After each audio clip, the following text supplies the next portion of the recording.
Hello and welcome to our channel where we share insights on long COVID to help you better understand your symptoms. In our upcoming interview, I will be speaking with inventor and philanthropist Joachim Gerlach and our esteemed medical advisor, Dr. Leo Gallant, about one of the most pressing issues for long COVID sufferers, the impact of the spike protein. We will discuss how the spike protein lingers in the body, the molecular level damage it can cause to cells and tissues, and its role in creating inflammation and other symptoms that so many people are struggling with. If you're new to the channel, make sure you hit subscribe button so you won't miss any crucial information, plus more content aimed at helping you on your recovery. As always, we are here to bring you science, knowledge, and hopeful solutions. Stay tuned.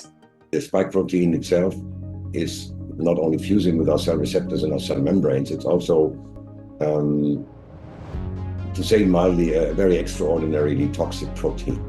And so we are still in the investigation of what exactly still we are missing, but it looks pretty scary. And what it can do, it can completely alter our cell signaling in many, many different ways into inflammatory signaling. It can switch off the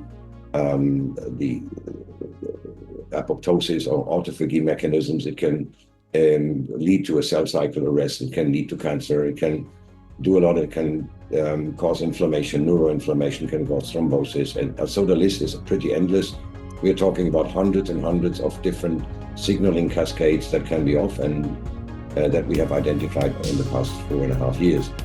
And the first study I had seen on this, and I think it is relevant to the clinical effects, was a study done at the Scripps Institute in La Jolla, California, major research institute in the US, that demonstrated that the spike protein, when it binds to the lining of the blood vessels, the cells called endothelial cells, creates an inflammation there that inactivates mitochondria.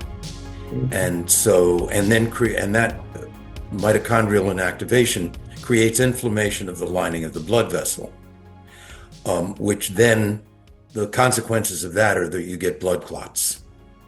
You get microscopic blood clots and persisting inflammation of the lining of the blood vessel lining. And so in one of the most clinically obvious effects of COVID-19, and we see this with severe vaccine reactions also, so it is a spike protein effect, is inflammation of the lining of blood vessels, which we can measure, microscopic blood clots, which we can measure, and mitochondrial dysfunction, which we can also measure. The combination of those things produces a state in the body that contributes to one of the most disabling aspects of long COVID, which is this post-exercise malaise or post-exercise symptom exacerbation. Let me go now into the immune system, because that is where we are ending up anyhow today with the spike persistence.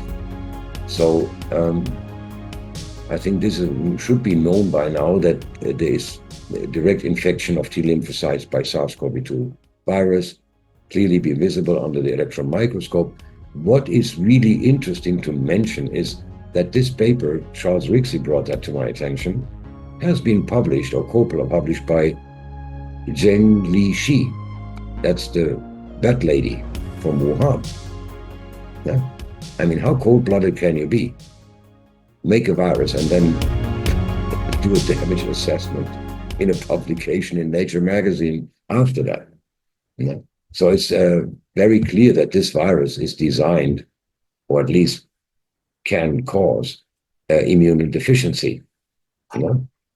So that leaves us with the next question: where is the famous herd immunity?